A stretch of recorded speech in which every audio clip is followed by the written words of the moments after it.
day in school, but since teachers do not have much free time, we are forced to um, organize this session late in the evening.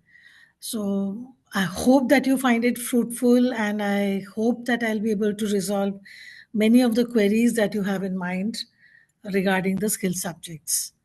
So, before I actually start, I would just like to request all of you that, if you could switch on your cameras, that would be nice if I could see, and interact with all of you when I'm seeing with whom I am talking actually. It would be really nice if you could do that. Right. So, and like Shalini said, if you have any queries, if there's something right in the middle which you really need to get an answer, you can raise your hand and they will switch on your mics. You'll be given the permission to switch on your mics. Otherwise, we can do all the question answers and queries at the end as well. We are free to that as well. So, as per your convenience, you can raise your hand or wait till the end for the queries to be resolved. So, right, first thing first, I'll just share my screen and let's get started.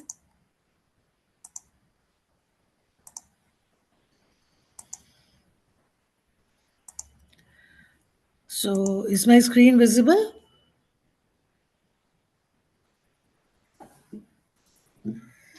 Shalini, is my screen visible? Yes, Yes, ma'am. ma'am. Okay, fine. Thank you. Right. So today, what we want to actually discuss is about the skill courses that CBSE has, taken time to devise, and there are plenty of skill subjects in each class. So first of all, let us try to understand before we actually delve into why AI should be taken up as a skill course. Let us first try to understand what is a skill course and why it has been implemented by CBSE. So let's take a look at the agenda today. We are actually going to talk about the introduction of the skill subjects or vocational courses as they are called. And what is skill based learning? We need to understand that first. Then, what is the importance of AI?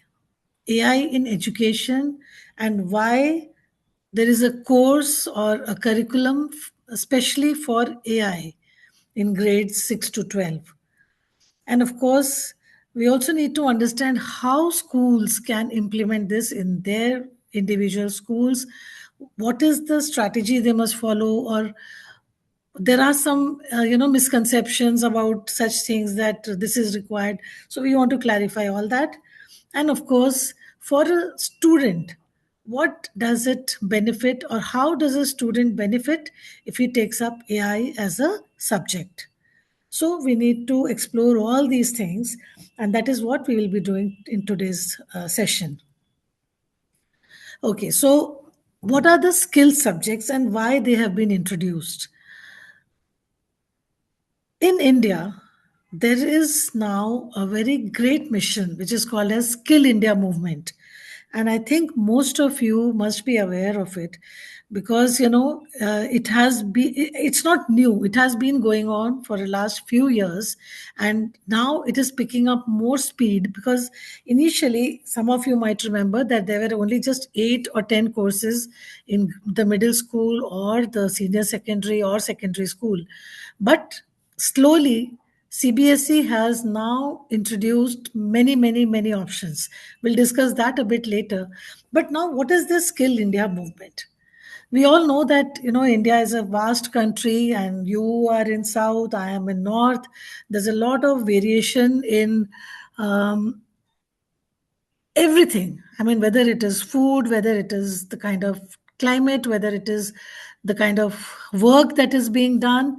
So technically, we need to understand that with this huge population, how is it possible that we provide some skill to each person so that that person is able to live his life comfortably. He gets a job, he earns some money, he supports his family, and that, and everybody is not very, um, what should I say? They are not lucky enough to go for higher education or to go to college, but still they have a family to support. They still have some, people who are dependent on them. So these courses have been introduced by CBSE under the Skill India movement uh, regime, that each and every child who at least passes out high school, that is class 10, should attain some level of skill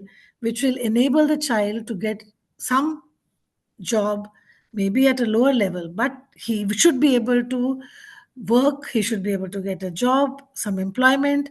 And that is the reason that these subjects have been introduced. And why in the middle school? Because that is the time when the children are trying to get their feet on the ground. They're trying to understand what I want to do in life, and we need to, give them some choices.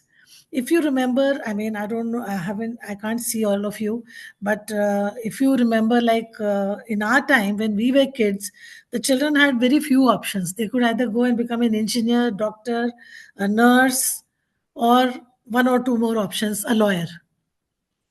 But now there are so many subjects, and there are so many fields where a child can excel or do something that the child wants to actually do. And that is another mission of the skill subjects. Now, why did CBSE introduce? Like I said, the Skill India mission, which is the objective of training every child for some purpose, for some employment. And we have so many industries, and we are always short of people in the industries, and we don't have trained personnel. And what happens? We have people who have mugged up the content in the school, and they are not good enough to actually go and do some work. So this Skill India movement, the Skill India mission, is more important because it actually takes the classroom learning to a real life connect, to real world application, where the child is able to do the things practically, whatever he has learned. So it focuses a lot on the experiential learning. And now, also, if you are aware about the NEP and the NCF, now, if you could just give me a hands up or a thumbs up that you are aware about what holistic education is, or what the NEP or the NCF talk about holistic education. Can I get a thumbs up?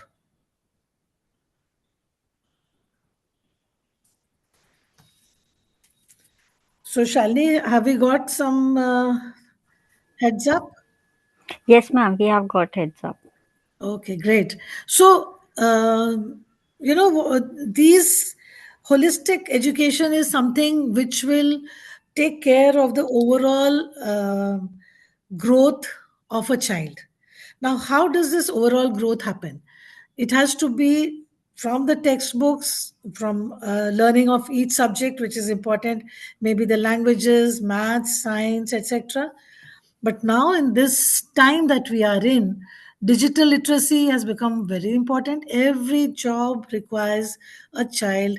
They may not do programming, but it requires the child to know the basics of computers. They need to know the basic of how to use a PowerPoint, how to create a presentation, how to work on Excel sheets, how to type a letter, how to use the internet, how to send an email. So that all falls under the category of digital literacy. So basic digital literacy has now become an important skill. Not only that, we are now talking about AI, which I'll come to later. Now, that is another skill which is now becoming equally important. And when we are talking of the holistic growth, we are also talking of the soft skills. We need to teach the child soft skills, and those skills have also been introduced along with this in the skill subject, I should say. Okay, so we'll talk about that as well. Now, whatever the child learns, he has to apply it in real life, which is very important. For example, I'm teaching percentages to a child in the maths class, but he doesn't know what to do with it. So it is my duty as a maths teacher to explain to him that how he can use it to calculate his marks in the report card, how he can use it, when he is talking about discounts in the market. When he goes for shopping, it's written 20% off. He should be able to calculate that. So when we integrate the real life applications with the content that is being taught to the children in the school, they understand it better. And that is exactly what the NEP 2020 talks about. So the content of the skill subjects is completely aligned with the NEP 2020, and they talk about creating the relevant 21st century skills like critical thinking, problem solving, creativity, art integration, communication skills, creative skills, all these 21st century skills which we keep hearing people talking about. Those are the skills which have to be incorporated, which have to be taught to the children for his complete holistic growth. When can the students actually start learning? Like I mentioned just before, they can start learning from grade 6 onwards. CBSE has a huge set of courses, 34 courses to be precise, in grades 6 to 8. Now, these foundational skill modules, earlier they used to be for 12 hours, but now they have become 15 hours module, and a school can opt for one. They can give a choice to the children, but it depends on the school. The children actually, they can take up one skill module in grade 6, they can take up another in 7, they can take up another one in 8. So by the time they have done at least 3 courses, they get the hang of it, and they can also decide that which is the subject which I like the most, and that subject can be continued as one main subject in grade 9 and 10. And similarly, if he likes that subject and studies further, he can continue with that course in grades 11 and 12. Now, one skill subject, which is the additional or sixth subject in grade 9 and 10, at least allows that child enough knowledge, enough experience to get a job. Okay, so that is very important for us to understand, that in grade 6 and 8 we let the child explore some subjects, and he or she can then select what they want to study in 9 and 10. And in case the child drops out because of so many reasons and doesn't study further, he should be able to get some sort of employability in after passing out grade 10. And in case the child continues to 11 and 12, the advanced courses, the advanced vocational course, can be taken up as a major subject which will help the child pursue a career in that particular subject. Now, here, one more important thing to understand is that there are lots of choices, but once a child selects a subject in class 9, he should not switch the subject in grade 10, because there's a continuity in the teaching, in the learning. So he should not be switching subjects once he has selected some subject in grade 9, and preferably they should continue with the same in 11 and 12. But of course, now with the NEP 2020, the children have a lot of flexibility to choose any subject that they want. So just summarizing why the skill subjects were introduced, it helps the children to bridge the gap between the classroom learning and the real world application, which I was just talking about. They will help to foster the 21st century skills, which again we have just discussed. They build their creativity, collaboration, communication, all kinds of skills, art integration, and along with the soft skills, they also learn how to deal with people. They learn people skills also. Then, once they have chosen a particular subject, it will help them promote their careers. They can decide what they want to do, they can accordingly equip themselves, prepare themselves for that particular position. It will also help them to change in the world which is changing so frequently and so fast. Like I said, initially it was like digital literacy was important. Now it is becoming AI literacy.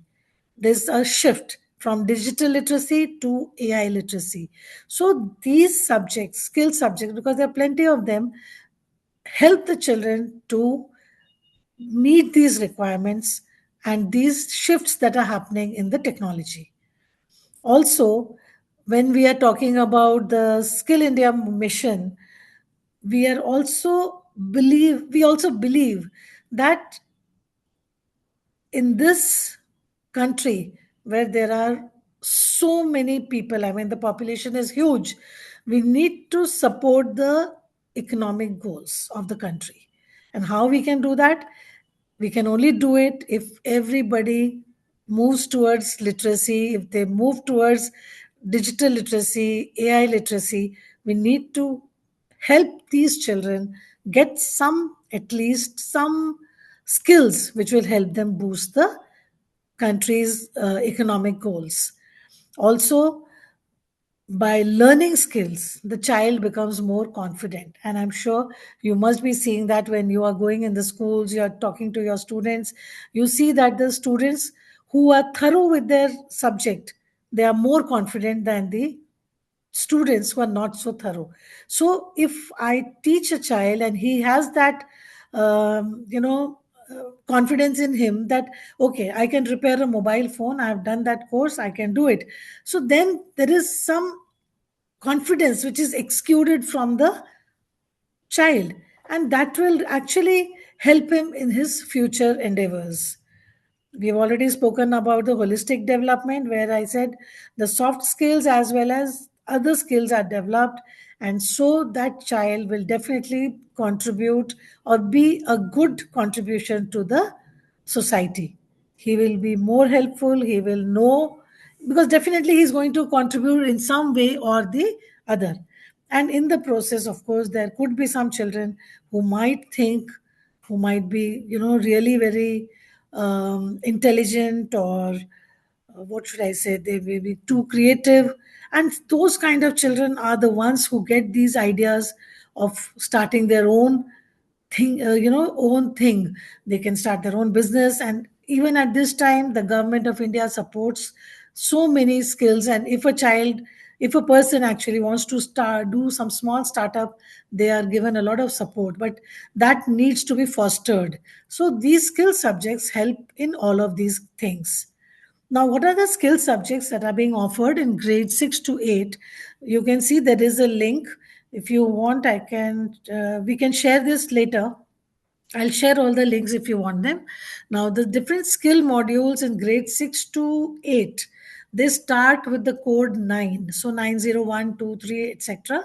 And we have artificial intelligence, beauty and wellness, design thinking and innovation, financial literacy. And there are 34 subjects which can be taken up, if you can see. So many schools give the children options. They give them some 6 to 8 subjects. Many schools do not give so many choices. They give a fixed subject. In grade 6 you have to learn this, in grade 7 you have to do this. So it is up to the school and the management what they want to take up in the 3 classes of 6 to 8. They have a choice from 34. In grade 9 and 10, there are 22 subjects. Some of them continue from grade 6 to 8, but there is a reduction in the number of subjects. And again, if you can understand, I mean, you are all teachers. I myself have been a teacher for more than almost 20 years actually, before I got into publishing.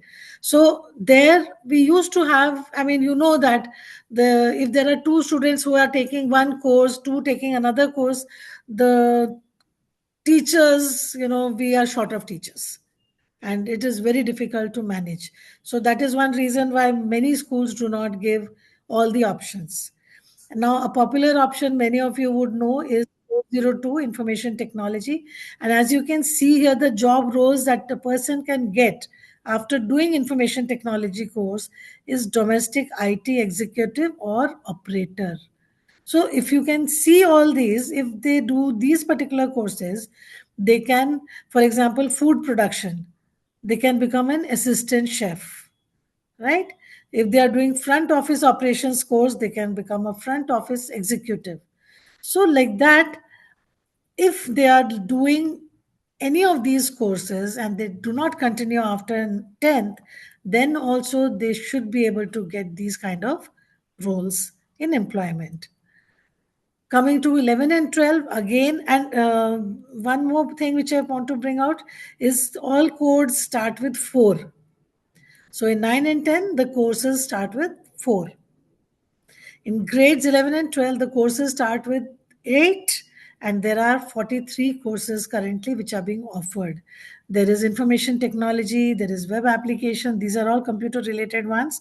And of course, there is AI and data science, which is also offered. So, if a child is taking up some particular course in 9 and 10, and he can pursue the same in 11 and 12 also, so that they can go and make a career for themselves in that particular subject. Till now, is it fine? Is there any query? We were talking about why skill subjects have been introduced, why they are important, and what is the purpose of learning any of these. Is that okay so far? You can give me a thumbs up again.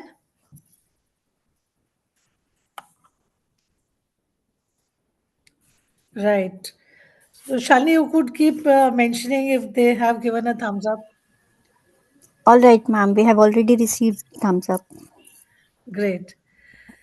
Now, why we're coming to the next part of our discussion is why students should learn AI.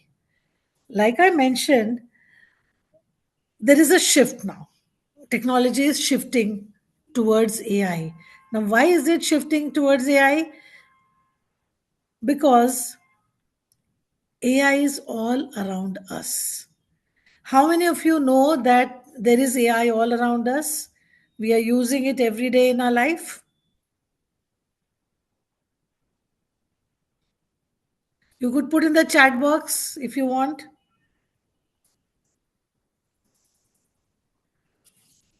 Anyone?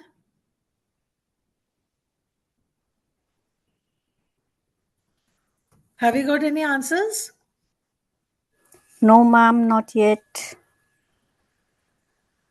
Anyone? I mean, AI is all around us. I think we have been talking about it and hearing, what AI is.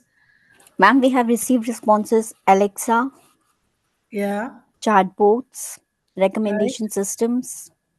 Absolutely. Yes, we are using AI every day. ChatGPT, Correct. IoT, DeepSeek.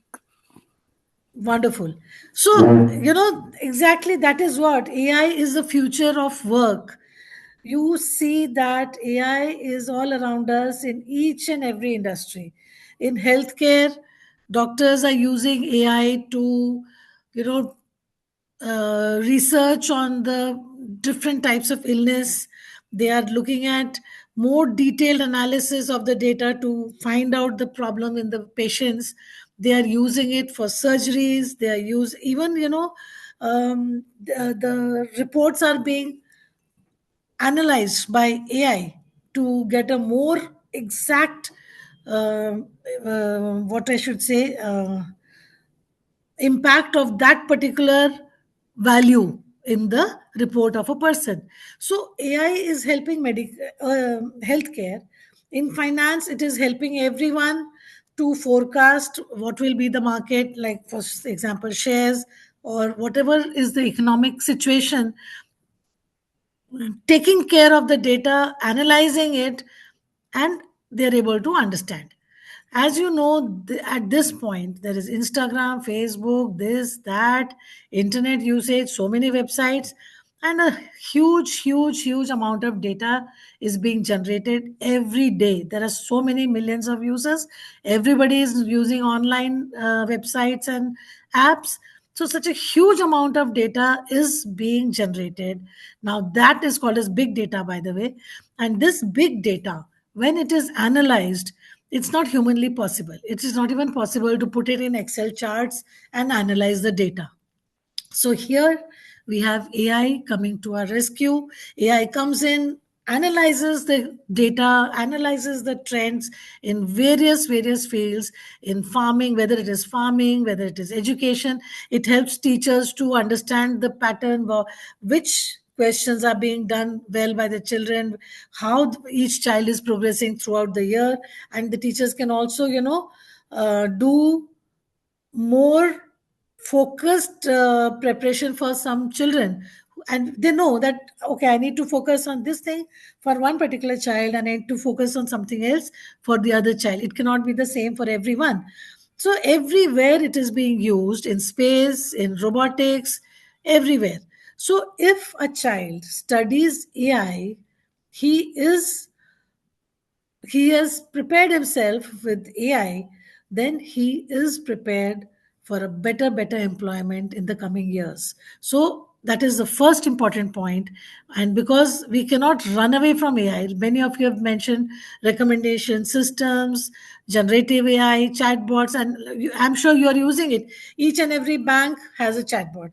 Everywhere it is now chatbots who are giving automated responses. So that is not going to go away. When I was doing my MCA, people used to say, computers is here only for some time, then it will all go away. Internet is here for some time, it will all go away. But no, we are getting deeper and deeper using it, and it is getting evolved everywhere around us, so that there's a huge network now, and everywhere you need to download an app, use the app, there is a chatbot there, you have to do everything yourself. So many things are happening. So one day if your internet doesn't work, we become so paranoid. I think it happens with every one of us, that we don't know how to manage things. So it is not going anywhere, and in the future AI is also not going anywhere. So it is there, like you have already mentioned, smart assistants and traffic systems and different devices, etc. But we need to teach the children how to behave, how to use it ethically in a society which is driven by AI. We have to teach them the ethical use, basically. That is why it is important that, if we are, because it's not going anywhere, so we need to make our children AI ready. We are already using AI everywhere, but we have to make them AI ready by teaching them how to use it ethically. For example, why do we not want to teach the children how to use chatbots? Although they use it themselves, they are very smart. But why we don't want to encourage it? Why don't we put it as a chapter in our books? There's a reason for it. Lot of people, lot of teachers, many times, they send us feedback that please put a chapter on chat GPT in the book, or any other these digital assistants. Why we do not do it? Because we want the children to learn, not copy. Because it's very easy to give a question to the, these generative AI things, assistants, etc., that give me the answer to this, and you get a very good answer. And most of the times it will be correct also. Sometimes there could be an error, but most of the times you get a right answer. But do we want the child to just put that in your answer sheet? No, we want the child to learn.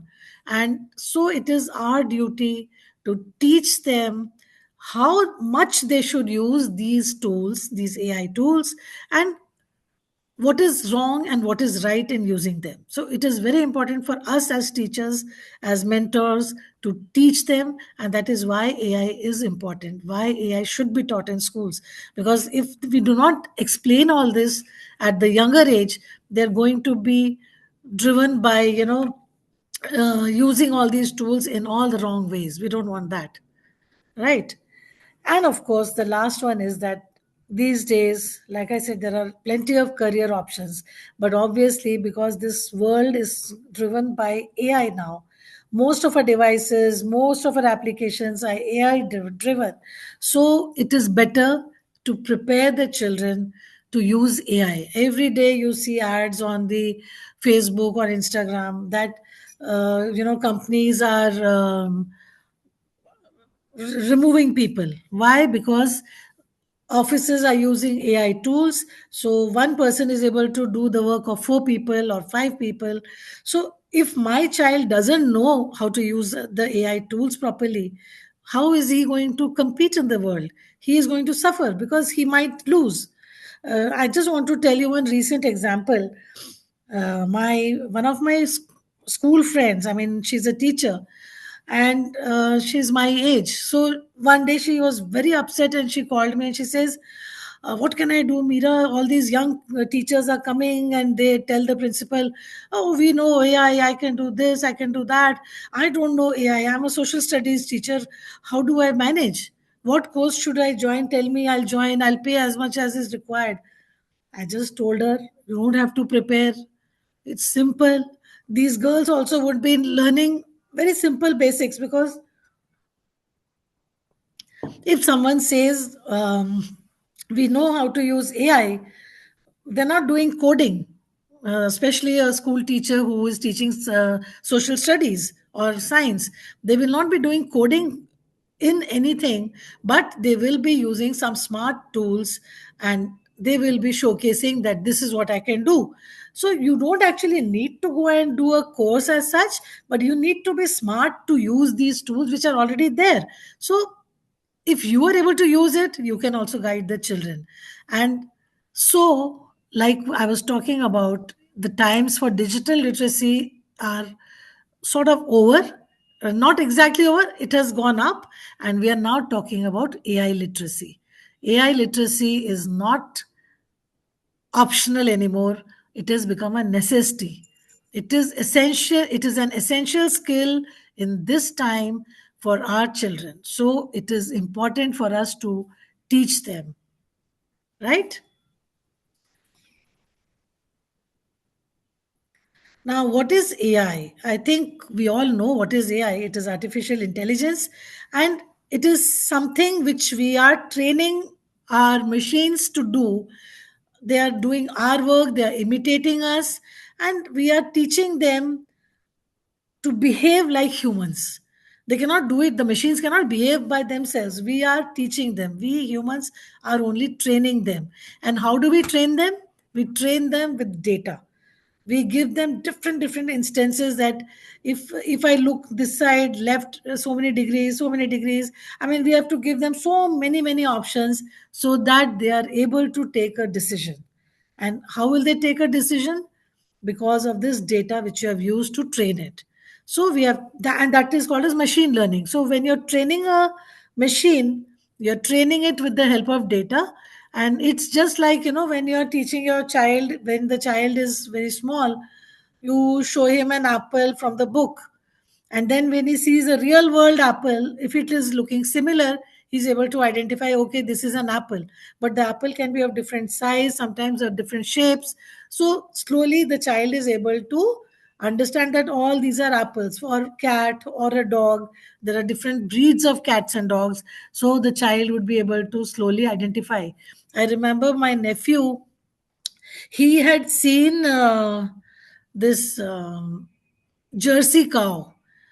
How many of you know anything special about the Jersey cow? Can anyone just type in any one feature which is very prominent?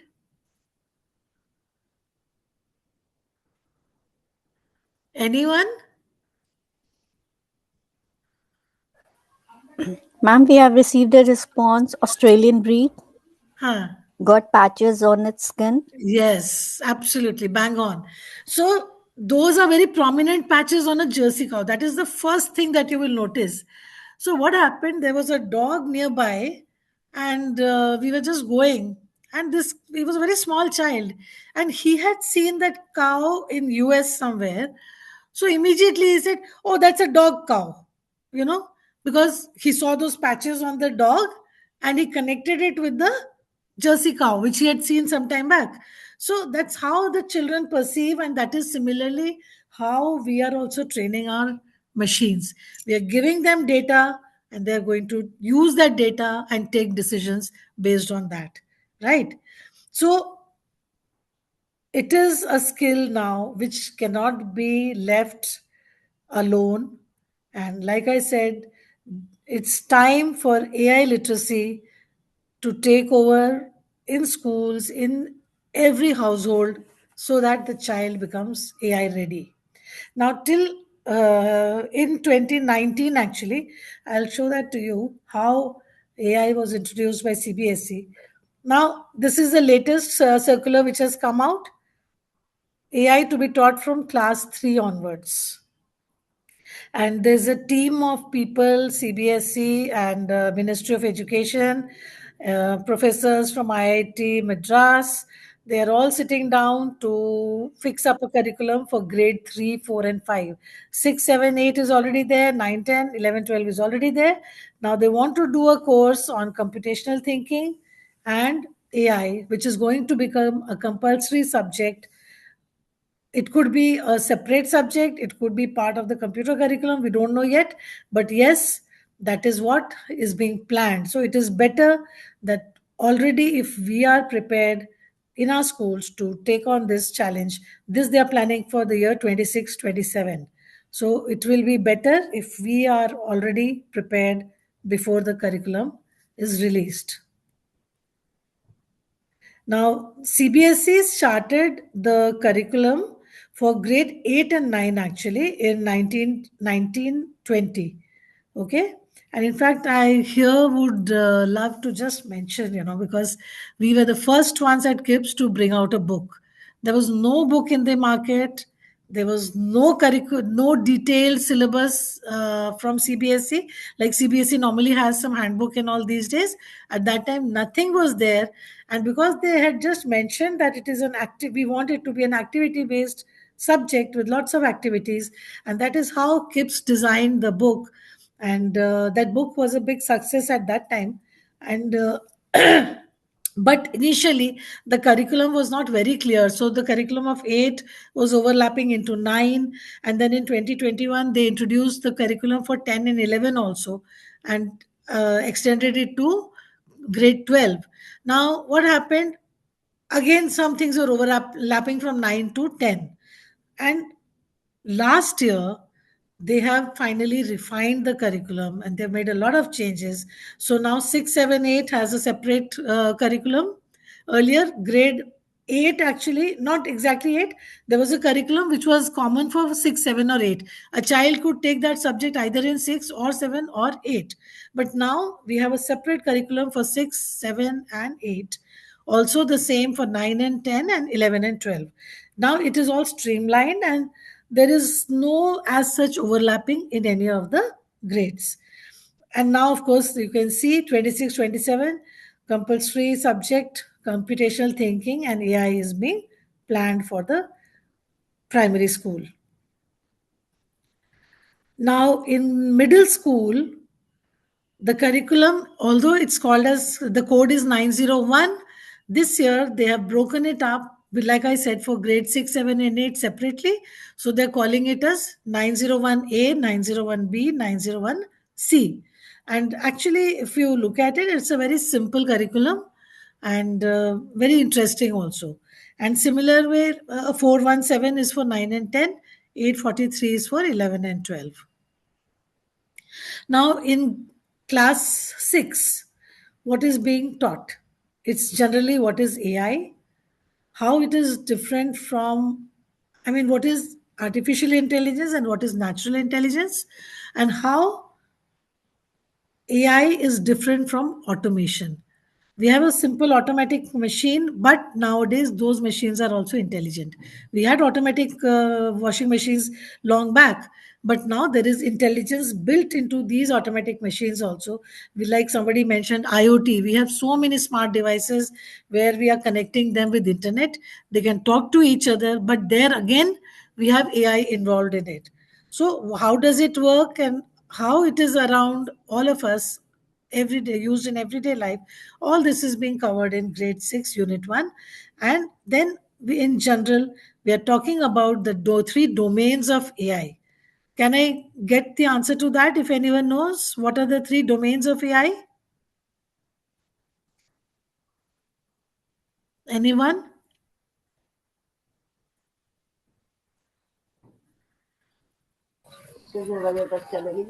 Ma'am, we have a response here. Data, NLP, and CV.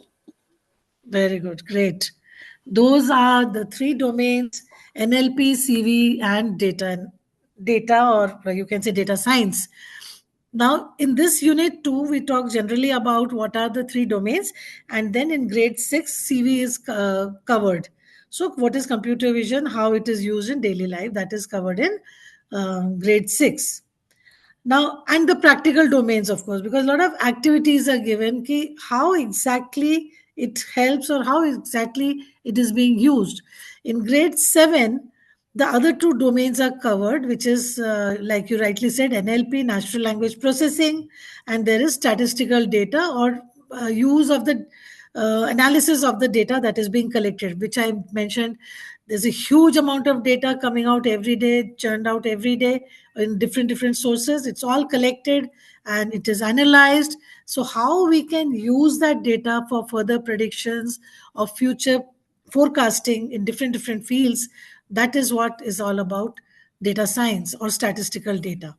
And then, of course, in the second unit, it talks about the sustainability. We all know that the 17 SDGs are very important. We are talking about these every time because it is a mission of the UN to make everyone aware and integrate all these 17 SDGs in in the complete world, so that the world is a sustainable place, because we know that resources are being depleted, they are being misused. So how we can make the children aware, how we can leave behind a society which is sustainable, because we are using all the petrol, diesel, and what will happen to them, to our children. So it is very important, and that is what we need to teach our children also, right? And they also talk about system thinking and system maps. And in grade 8, there is the introduction to the AI project cycle. It has different stages. What are the different stages? How data is collected, how it is cleaned, how it is used for evaluation. All those things are taught in the project cycle.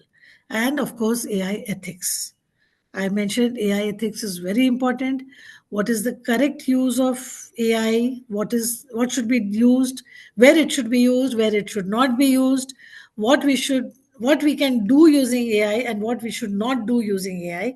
All those things are very important, and we need to teach the children about this. Make them aware about the correct usage of AI. So that is AI. And then there is a recap in grade 8 about, you have to create a presentation and all using all the learnings of 6, 7, and 8. So that is about what is taught in the middle school. Now, till here, are we fine? You can just give a thumbs up quickly if we are okay till here.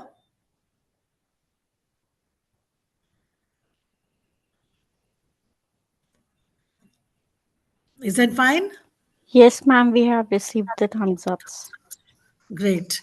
So now the implementation strategy.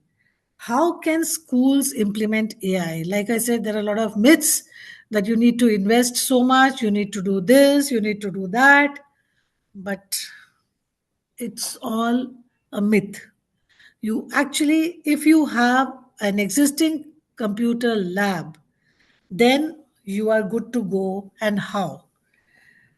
So, first thing is we need to assess the infrastructure that our school has, okay, and the faculty that you have.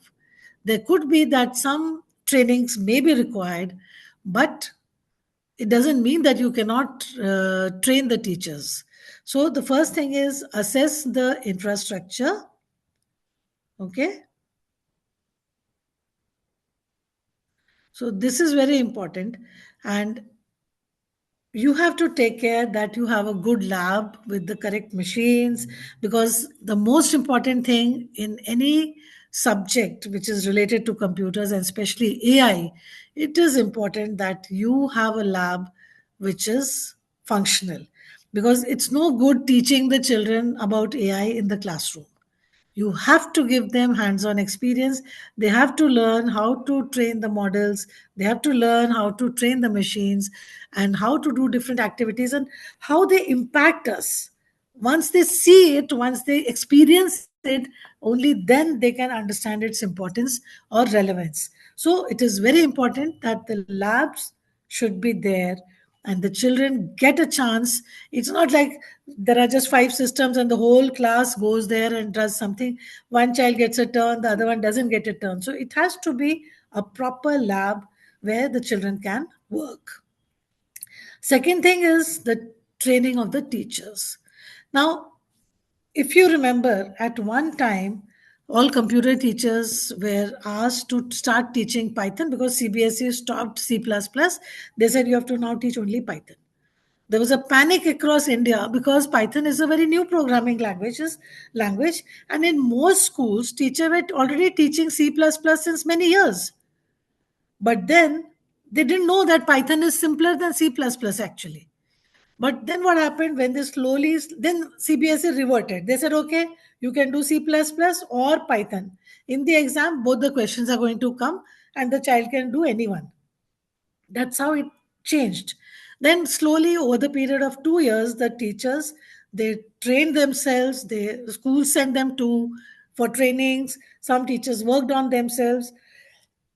Some group schools connected with each other, and they taught the teachers Python, and then that problem was solved. Now similarly we have a problem here now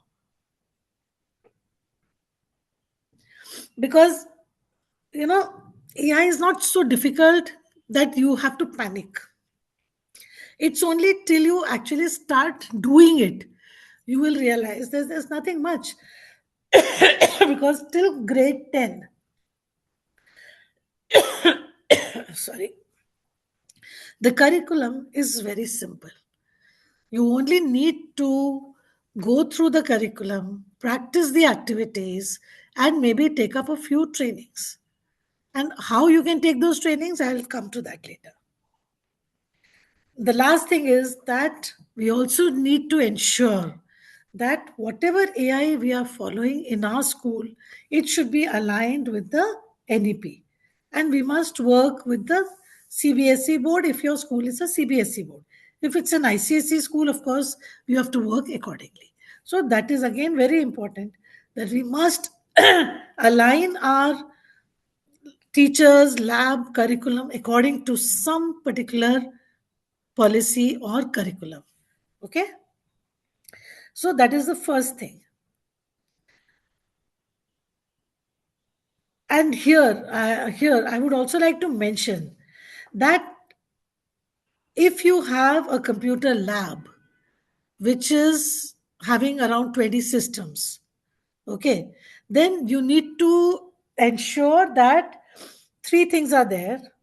One is at least 20 systems, and at least I3 model should be there. And the third thing is there should be a good internet service because all the AI experiments currently are online. So if you do not have the internet access, a good speed of at least 50 or 100 Mbps is required in the school so that all the systems are connected to the internet, and only then the children will be able to do the activities. So your systems, if they are I3 at least, they should have a webcam, they should have a sound card. Those are the basic requirements. Jessica, in your laptops, these are all normally provided. So your desktops, if you have desktops in your lab, they should be of this level at least. Okay, because that's all is required. You do not require any particular software, you do not require additional hardware. The only hardware that is required is a good computer system with a webcam and a sound card, so that if the children are going to do any activity on computer vision, they would be needing the webcam. If they're going to record something, or if they want to use NLP with voiceover, I mean, NLP can be both text and voice.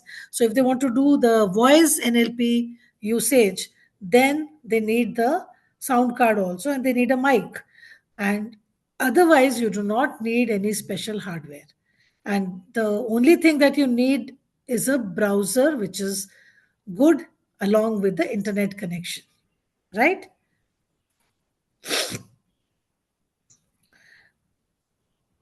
Then, if you are going to offer AI as a subject, you have to follow some curriculum. Now, in a CBSE, that problem is absolutely solved because CBSE already has a curriculum for 6 to 8. So, you can use that curriculum as it is. But another important aspect of AI is that it should be integrated now in all subjects. We at KIPS, although we do keep providing, and our books also, even if you look at our computer books, we are integrating science, maths, language, etc. in our activities in the computer system, computer books. But the other subjects, like if they're teaching maths, if they're teaching science, if they're teaching social studies, they should also be using tools which are enhancing the digital literacy or AI literacy in the subject. So that is very important, integration across different subjects. And of course, hands-on and project-based learning. There are many tools, there are many tools which can be used for in various subjects. There are tools for languages, there are tools for social studies. Everyone is using Google Earth, which is a very good tool for maths also, for social studies also. And then we have the Google Lens, which can very happily be used in science and social studies.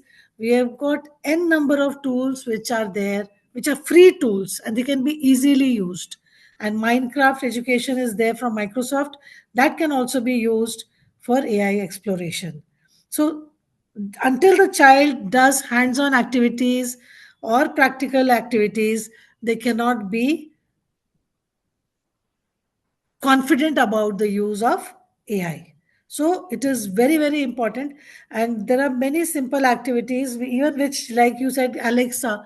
When a child is in class one, you cannot teach him all big terms of AI, but even a small child is using a smartphone. They are using Alexa, so we can, teach them how it is incorporated in different activities every day for the practical learning. Then, what are the methodologies that we should be using for teaching AI? Like I said, from grade 1 onwards, we are trying to incorporate AI in the curriculum. In our books, also in computer books at KIPS, we have some activities, some chapter on AI, which is absolutely age appropriate. And unless you have these tools which I mentioned, like, when you are going to use all these tools in the classroom, then the children will get an interest and they are going to use it and learn more and more. So we need to encourage the children to use all these tools. There are so many games which they can play there, and like I said, there is auto draw, there is quick draw, and there is Semantris, which is a NLP game. So there are many games also which can be played, but they are teaching some learning about AI to the child. And so we need to make the children aware about these. So for that, the teacher also needs to be aware. So we also have to have, sometimes what happens, the children know more than us. So we should not get bogged down by that or scared because of that. I cannot teach AI in my school. No, I mean, we can always, it's always good for us also to learn. So we learn with the students. You can, if they know something, you can ask them to do it in the class, to show it to the children. Instead of showing that you don't know how to do it, you can, okay, so today this child is going to give a demo on how this tool can be used. So the smart child can show a demo which you can also see. So there are different ways of utilizing the child's or encouraging the child who knows a little more maybe, but we need to actually enhance their learning. We need to encourage them. We should not say, no, we cannot tell you this. This is not for you. This is for grade 7. I cannot teach you this now. No, we should have that patience to let them learn, let them explore, but in the right way. That is very important. Now, what are the qualifications which are required? Now, already actually the computer science teachers would be having a degree in information technology, computer science, or computer applications, a bachelor's degree or a master's degree, or they do a certification course. They may even have done a certification course from NIT, etc. But there are many courses which are freely available. Now, just to start, if you have no idea about what AI is, you can go to this site of CBSE. It's there on the skill education page, AI for all, and you can just go through the tutorial which is there. You can even earn a certificate actually.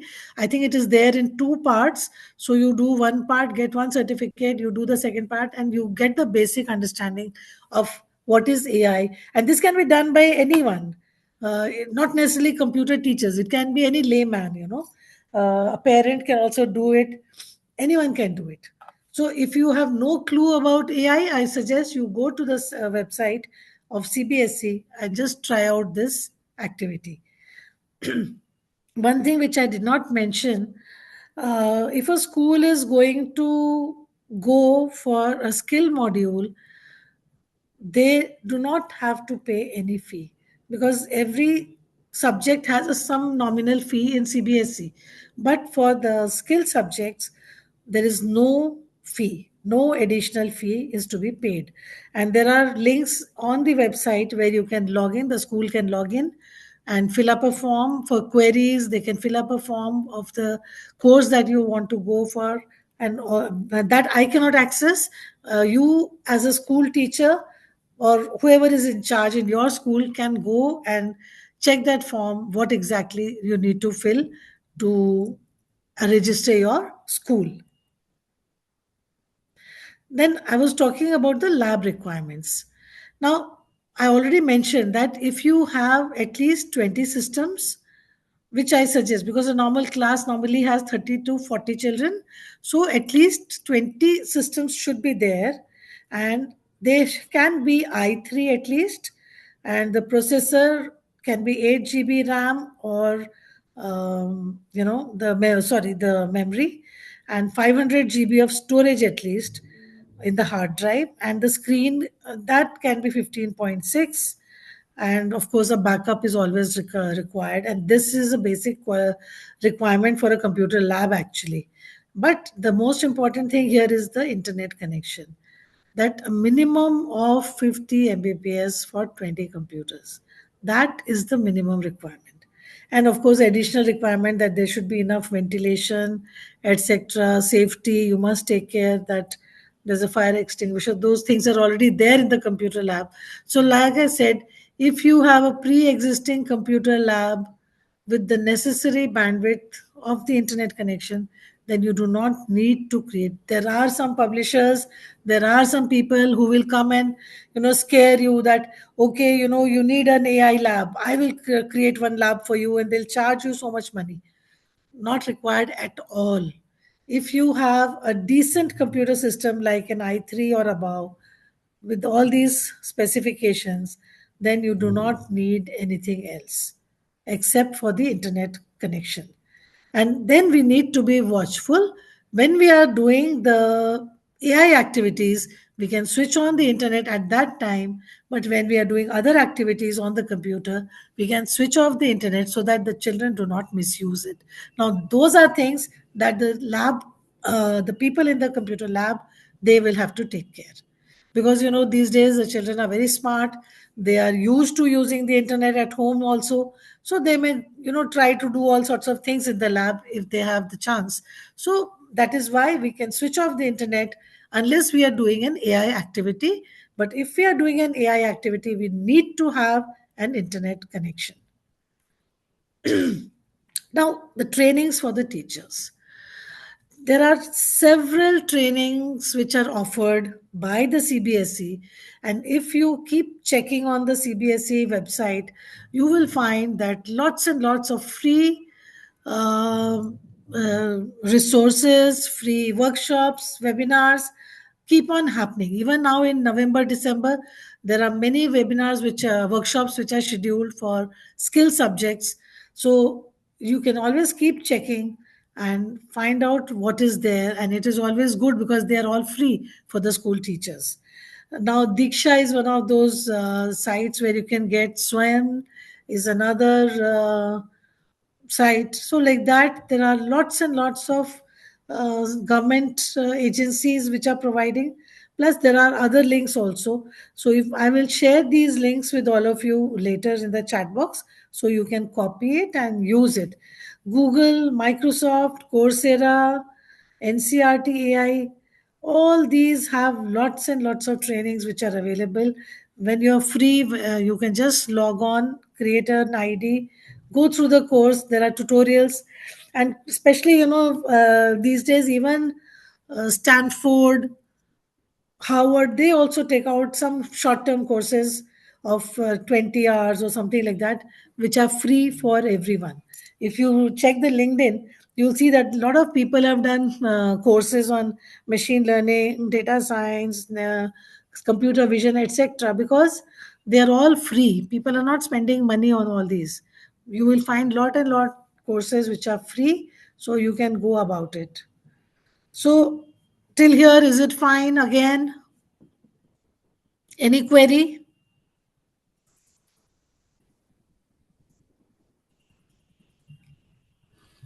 Yes, ma'am, it's fine. Great. So, if you have now taken up AI in grade 6, 7, and 8 in your school, for example, in that case, the child, if he likes the subject in any one of the classes, because ideally the children should be exposed to at least three different skill courses. Now, if they have done AI in any of these grades, they can continue with it in grade 9 and 10. And there is some recap and there is some additional course which is done in 9 and 10. So you can see AI reflection, project cycle, and ethics. This was covered in grade 8. And then comes data literacy, math for AI, introduction to generative AI, and there is Python also. Although in grade 9 and 10, the Python actually does not connect to the AI as such, but it is only the basics of Python in grade 9. In grade 10, again, there is some recap and there is advanced concepts of modeling, then evaluating models and some more data analysis. But here we are talking of the three domains in detail: statistical data, computer vision, NLP, and advanced Python. So, all this is covered in grades 9 and 10. So, by the time the child learns all this, he can have an idea about what is there in AI, whether he likes it or not, whether he wants to pursue it in 11 and 12 or not. So, we also have, um, one important point which I want to mention here. Mm, mm, mm. Now, this is very important, and this is one reason why many schools are actually opting for skill subject. How many of you remember the course computer applications, or if you have taught that course? Just quickly give a thumbs up or a hand. Raise your hand if you have taught that subject, computer applications, in grades 9 and 10.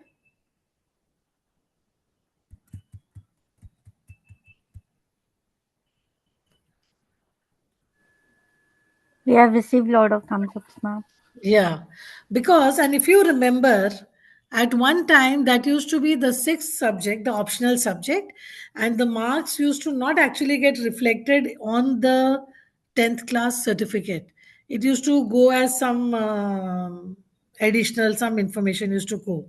But slowly, as the skill subjects have been introduced, they are becoming more and more popular. Can anyone tell me one reason why they are becoming popular? And why that subject with code 165 is going down and the skill subjects are going up, AI and IT? Any one reason?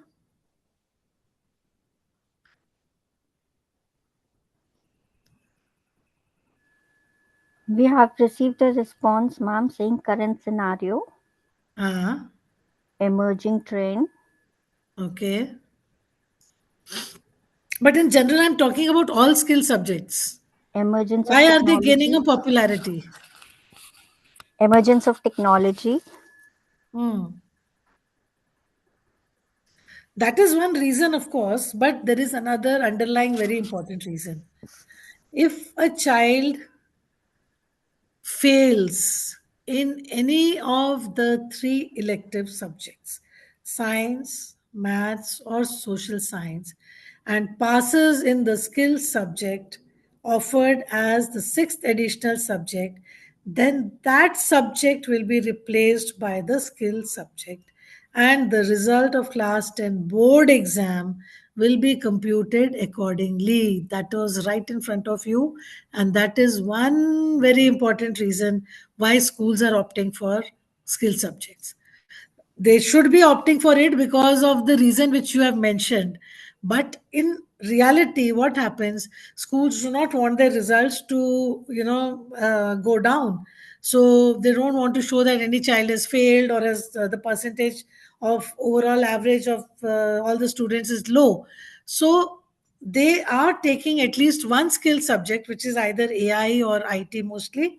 And then if a child does fail or gets less marks, then the marks can be replaced by the skill subject so that the average becomes good. So that is one very important reason why many schools are going in for the skill subject. But like I said, that is not the right reason, but this is one motivation which is given to schools to enhance the results, and that is the reason why a lot of schools are taking up the skill subjects. So again, there is another option. Three compulsory subjects and also a skill subject is offered as an optional subject. Then the aggregate of best five, which must include the two languages and the best three subjects. Isme you can also include the skill subject, because in grade 10 it is best of five. So the first two have to be the two languages which the child has taken, and from the four subjects which are remaining, that is science, maths, social science, and the sixth subject which is a skill subject, the best of these three four can be taken.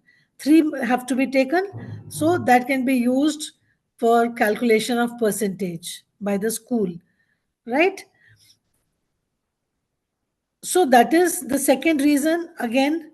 And of course, children with special needs can opt for one language and any four subjects, including the skill subject. Right. So those are the reasons. Now, this doesn't hold good for 11 and 12. In 11 and 12, the syllabus has changed this year, and the curriculum has been revised for grade 11 also and grade 12. And you can see it on the screen. If you want, we can discuss. Otherwise, we can uh, just glance at it. Like I mentioned, the code is 843, and subject specific skills are there. And in 9 and 10 onwards, it is uh, part A, part B. So part A is the employability skills, which is of 10 marks, and part B is 40 marks in 9 and 10. Okay. And the same is here also. There is a 100 marks exam, out of which 50 is for theory, 50 is for practical. Now, in the 50 marks which are there for theory, 40 is for the subject specific skills, and 10 marks are there for the employability skills, which consist of soft skills like communication, entrepreneurship, life skills, communication, etc. So those are the soft skills which are covered in 10 marks. So here again, there is a little more about AI, of course, because in class 11 and 12, the children has to learn how to do more analysis, and that for that they're using Orange data mining tools, which has recently been introduced, and storytelling also has been used to make it very interactive in even senior classes like 12. Okay, Now, in 11 and 12, like I said, there is subject 1, 2, 3, 4, 5, additional subject. Now, according to NEP, the child can take any subject here from the language or any subject from group A. Those are the academic electives like computer science, psychology, anything, because now there is no stream as such, although schools still follow the stream method. But you can take up any subject, and subject 3, 4, 5 can be any subject with 3 academic electives, 2 plus 1 skill, 1 academic elective, or 2 skill subjects, or all 3 can be skill electives. But here, what is the difference? They do not replace the marks of any of these second group. Here, the best of 4 is considered in grades 11 and 12, so that will be considered the same. Here you have one subject, here you have the second, and 2 out of these subjects will be taken up for the best 4 score. But here, there is no exchange of marks from any other subject with the skill subject if a child fails. That is only available in grades 9 and 10. Basically, 10, not even 9, in grade 10. Right? So, that is about the skill subjects and AI.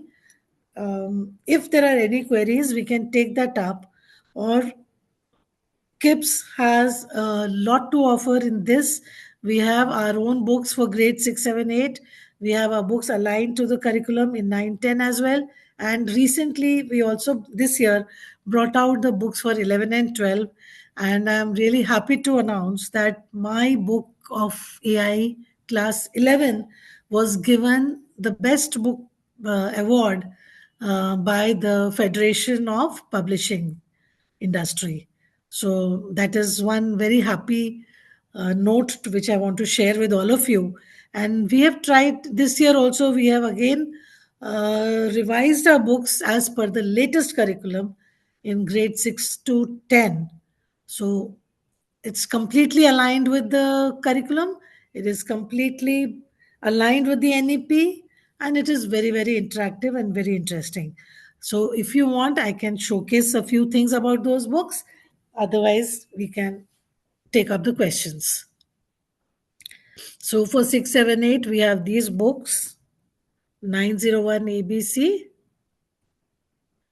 For 9 and 10, also, we have Understanding AI 9 and 10. And we also have the books for 11 and 12 based on code 843. And of course, we have a lot of digital tool support for grades 6 to 10. 11 and 12, the children work on their own mainly. And we do provide the answer key in grades 11 and 12. Apart from that, we can provide additional questions, additional projects, etc., if required. So, those are the important things which we have in our books. If you want to see more detailed things, I can show, of course, but uh, that's up to you if you want. So, any questions? Ma'am, we have a question here. Can we take best out of 5 to calculate the grade? Best of 6? In 9 and 10, you can, because if, like I've just shown that on the slide, you have the four major subjects and 5 major subjects. And if you have taken up a skill subject as the additional subject, then, like I mentioned, math, science, and social studies, if a child fails, you can replace the marks with the skill subject, the AI marks or the IT. And also, even if the child does not fail, to get a better percentage, sometimes because these skill subjects, they have got 50% marks from the board and 50% marks are in-house. So you can also easily um, improve the percentage. And when a child percentage improves, the school's percentage automatically improves. Yeah, so there are some other questions as well, I think. Ma'am, there's a Python content manual including practical programs. So we need to cover the topics by grade 9 and 10 together. Yeah, see, in the curriculum given by CBSE, they have given one Python manual, but we have split it into 9 and 10 in our books, especially so that there is a complete progression. Little has been mentioned in the curriculum, in the syllabus given by CBSE, but their handbook is only one complete handbook. But we have split it according to the curriculum in our books, and that has to be totally assessed in the practical. You can see that when you see the syllabus, it will be clearly mentioned some topics, that these topics have to be only covered in the practical exam. IBM skill build certificate also. Yes, like I said, there are so many, because the content, Intel has helped, IBM has helped, all these people have pitched in to improve the content for CBSE, and our books are totally aligned with the handbook which CBSE has given. So again, like I said, um, if you want to do some more courses, if you want to get some more certificates, you can go to these websites, and I think I'll just put that on the chat, in the chat box. Would that be fine?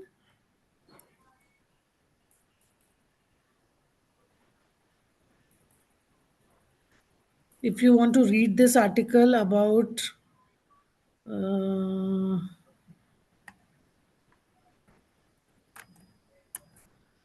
you can read the article about learning from grade 3 onwards. Also, I will share the training links which you can take up.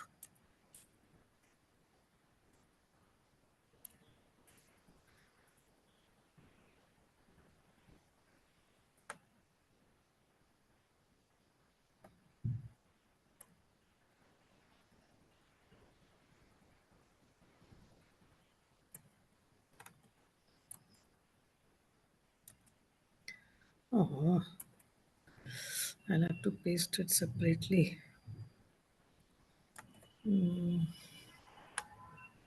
One second.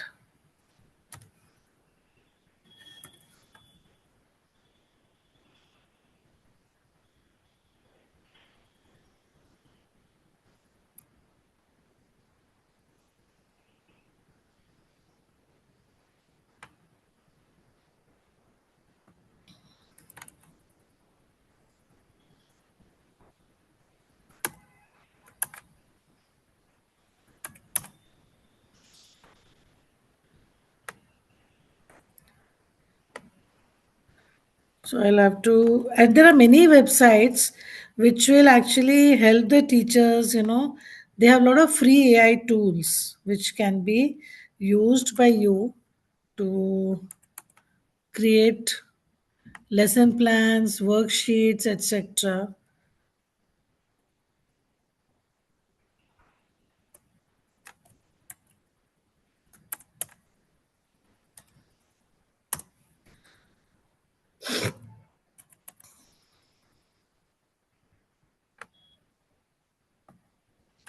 In the meantime, I think teachers, you can fill up the form for, so that you can get the certificate.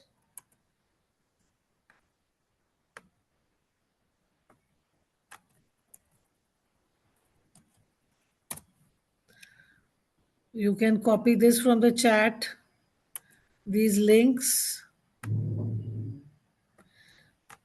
and from time to time you will find that there are many options given by CBSE on their portal for skill subjects and for uh, AI especially. So as teachers, you can definitely register for that. And of course, like I mentioned, Microsoft, IBM, Coursera, Google, they have lots and lots of material which is available for people to use, which is free of cost. So you don't have to go and spend a lot of money on doing courses.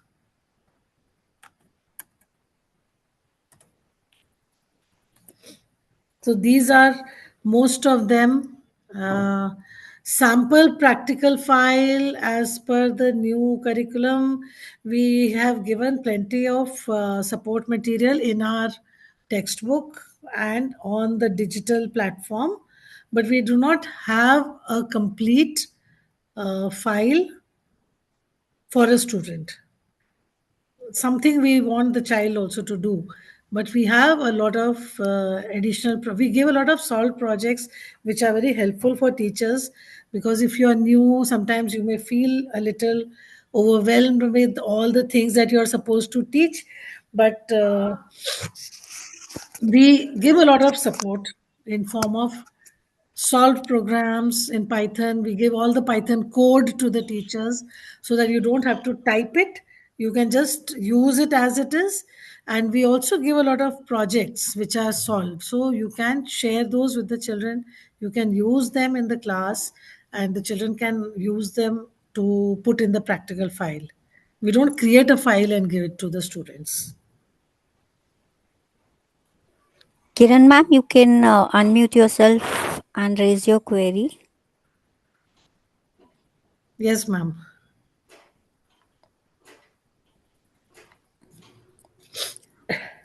Hello, Kiran ma'am, do you have any question?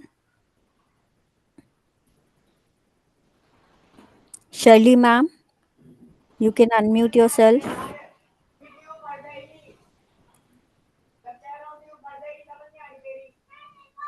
Okay, Kiran ma'am doesn't have. Shirley ma'am, if you have a question, you can ask. Rashida ma'am,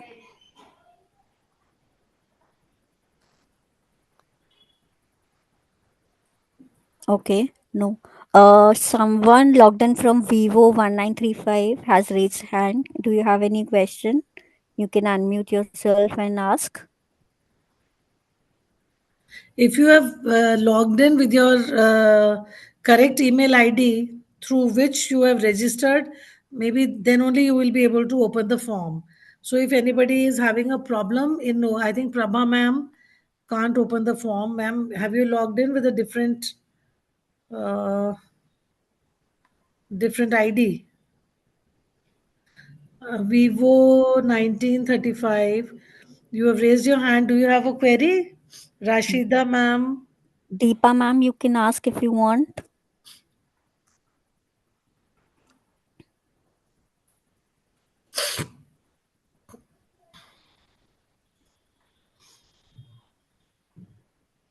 And please fill out the form so that you can get the certificate.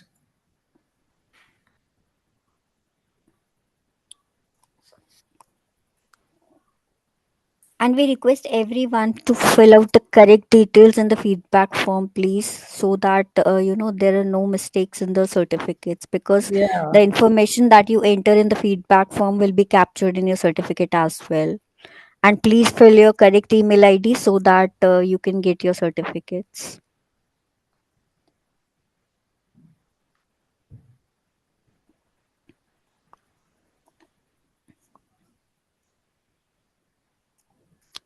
Does anyone has any questions, or are we good to close the session?